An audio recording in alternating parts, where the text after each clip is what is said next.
il y a des morceaux qui se décrochent du pont Albert Loup à Brest, on sécurise le pont.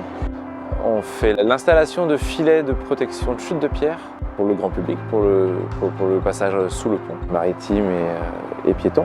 Le marché a été créé pour nous demander d'habiller le pont et de le protéger en attente de sécurisation ou de démolition un jour. En tout cas pour l'heure, le but c'est de le sécuriser pour 7 ans. On travaille principalement sur nacelle négative et sur corde. C'est un chantier qui dure un peu plus de 3 mois.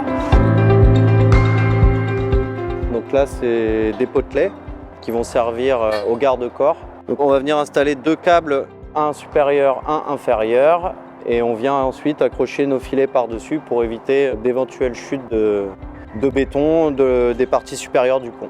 On envoie 14 platines comme ça dans chaque zone. Et il y a 3 zones à faire pour l'instant.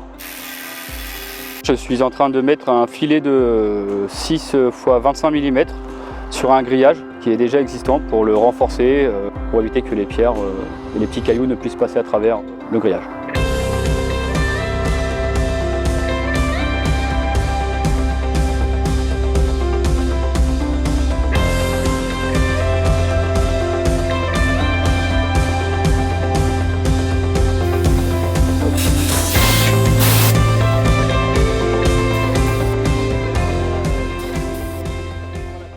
On a des difficultés évidemment au vu des contraintes météo, du vent, de la pluie, on reste en Bretagne. Mais c'est extraordinaire d'avoir accès à des ouvrages comme ceci, ça reste un ouvrage d'art. C'est un projet d'importance avec des grosses contraintes techniques.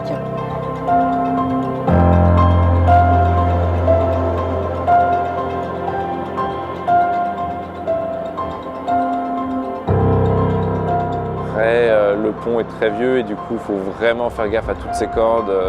On abîme beaucoup de matériel sur le béton qui est très abrasif ici. Ah, il s'est mis en travers, tu vois. On a réussi à résoudre au fur et à mesure et je suis extrêmement fier des équipes sur ce projet qui sont en train de le mener à bien. Et on va arriver au bout et c'est extrêmement plaisant de devoir travailler sur ce projet. Yes. Donc le cadre est vraiment particulier. Moi, ce qui me plaît ici sur ce genre de chantier, c'est vraiment le côté ouvrage d'art. C'est que déjà, c'est la première fois que je suis sur un pont aussi grand. Du coup, tout change. Il y a des techniques de cordes, des techniques de levage qui sont très intéressantes.